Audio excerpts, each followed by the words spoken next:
Hello everyone, কেমন আছেন সবাই? আবারও চলে আসলাম নিউ একটা আনাদার ব্লগ ভিডিও শেয়ার করার জন্য। আজকে আমি আপনাদের সাথে বালুশাহী কিভাবে আপনারা ঘরের কিছু উপকরণ দিয়ে বানাবেন সেটাই শেয়ার করব।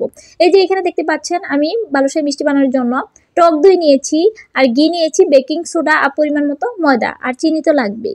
এই যে এখানে দেখতে পাচ্ছেন আমি 2 কাপ ময়দা ইউজ করেছি, যেহেতু আমি ভাবলাম একটু বেশি পরিমাণ বানাবো। 2 কাপ ময়দা ইউজ করছি। অবশ্যই ময়দাগুলো ছেঁকে নেবেন, তাহলে কিন্তু বালুশাহী মিষ্টিটা সফট হবে। আর এইখানে দিয়ে দিচ্ছি বেকিং সোডা। বেকিং সোডা 1 চামচের একটু কম দিবেন। চামচটা অবশ্যই আমার ভিডিওতে দেখতে পাচ্ছেন। এই যে এই চামচের মানে 1 চামচের একটু কম দিবেন। মোটামুটি ভালোই বেকিং সোডার প্রয়োজন হয়, কারণ বেকিং সোডা কি করে আপনাকে বালুশাহী মিষ্টিগুলো একটু ফোলাতে সাহায্য করবে, সফট হয়, অর্থাৎ ভিতরেও কিন্তু একটু ফুলে। যখন আপনি ভাজবেন তখন কিন্তু একটু ফুলবে। বেকিং সোডার কাজ হচ্ছে এইটাই। আমি খুব ভালো করে এগুলাকে মিক্স করে নিচ্ছি। আমি কিন্তু এখানে অল্প পরিমাণ ঘি দিয়ে নিচ্ছি। ঘি অবশ্যই আপনারা পরিমাণ মতো দিবেন। আপনাদের যতটুকু ফ্লেভার আপনারা মনে করেন যে না এই ফ্লেভারটুকুই ঠিক আছে। ঘি দেওয়ার মূল কারণটা হচ্ছে ফ্লেভার। অনেকেই বেশি ঘি খেতে পছন্দ করে, অনেকেই কম। আমি যেহেতু খুব বেশি ঘি খেতে পছন্দ করি না, এই জন্য আসলে আমার মতো আমি দিয়েছি খুব কম পরিমাণ ঘি, কিন্তু আমি এখানে ইউজ করেছি যাতে ফ্লেভারটা ভালো হয়। আর টক দই দিয়েছি আমি 2 কাপ ময়দার জন্য 1 কাপ টক দই দিয়েছি। টক দইটি আপনি আস্তে আস্তে মিক্স করবেন, কারণ অনেক সময় টক দইয়ের পরিমাণ বেশি হয়ে গেলে কিন্তু ময়দাটা আর সফট হবে না। একটা ডো তৈরি করতে হবে। এরকম একটা ডো তৈরি করবেন যেটা হচ্ছে খুবই সফট হয়ে যায়। এরকম একটা ডো তৈরি করবেন, খুব সুন্দরভাবে ভালোভাবে মিক্স করে নেবেন। এই যে দেখতেই পাচ্ছেন আমি কিভাবে এটাকে মিক্স করে নিচ্ছি। একটু সময় নিয়ে মিক্স করার চেষ্টা করবেন।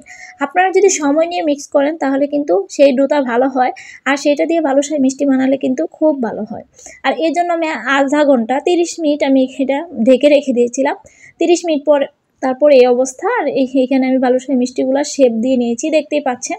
আসলে ভিডিওটা করা হয় নাই, আমি একটু ব্যস্ত ছিলাম, এই জন্য ভিডিও করতে পারি নাই, স্কিপ হয়ে গেছে। আপনি আপনাদের মতো খুব সুন্দর করে শেপ দিয়ে নেবেন। ইউটিউবে ভিডিও দেখে আপনারা শেপ দিতে পারেন। তো খুব বেশি আপনারা এটাকে নাড়াচাড়া করতে যাবেন না। যখন শেপ দিবেন আস্তে করে আলতু করে হালকা হালকা করে শেপ দিবেন, কারণ যদি বেশি পরিমাণ আপনি নাড়াচাড়া করেন তাহলে কিন্তু আপনার হচ্ছে গিয়ে বালুশাহী মিষ্টিগুলো বালুশাহীর মতো হবে না, শক্ত হয়ে যাবে। আমি এই পাশে হচ্ছে শিরাটা বসিয়ে নিয়েছি। এখানে 2 কাপ পানি আর 2 কাপ চিনি আমি ইউজ করেছি, আর এলাচ দিয়েছি। আমি পানিটা খুব আস্তে আস্তে খুব গরম করে কিন্তু আমি ওই শিরাটা তৈরি করতেছি, কারণ ফোটাবেন না। আর যখন দেখবেন যে চিনিটা গলে গেছে তখন হালকা লেবুর রস দিয়ে দিবেন। আর লেবুর রস দিলে কি হয় জানেন, দেখবেন যে শিরাটা চিনি হয়ে যাচ্ছে না পরবর্তীতে। লেবুর রস দেওয়ার কারণ হচ্ছে এইটাই। আমি যেহেতু যে পরিমাণ মিষ্টি বানিয়েছিলাম সেই পরিমাণই শিরা ইউজ করেছিলাম। তো খুব সুন্দরভাবে আলতো আছে কি পরিমাণ আঁচটা দিবেন আমি বলে বোঝাচ্ছি আপনাদের, যে খুব একদম কম লো আঁচে এটা ভাজার চেষ্টা করবেন। কারণ হচ্ছে বালুশাহী মিষ্টি যদি আপনি লো আঁচে না ভাজেন তাহলে উপর দিয়ে দেখবেন যে কালচে হয়ে গেছে, কিন্তু ভিতরটা হয় নাই আর ফুলেও নাই। বালুশাহী মিষ্টিগুলো কত ছোট ছিল দেখেন, ভাজার সাথে সাথে কিন্তু এগুলো আরেকটু বড় হয়ে গেছে। তারপর আমি এই যে একটা একটা করে ভেজে নিয়েছি। ভেজে নেওয়ার পর তো দেখতেই পাচ্ছেন যে কেমন হয়েছে। শিরার মধ্যে কিন্তু আমি চুবিয়ে নিয়েছি। এই যে ফাইনালি দেখেন এইটাকে মাওতে কোট করে নিয়েছি।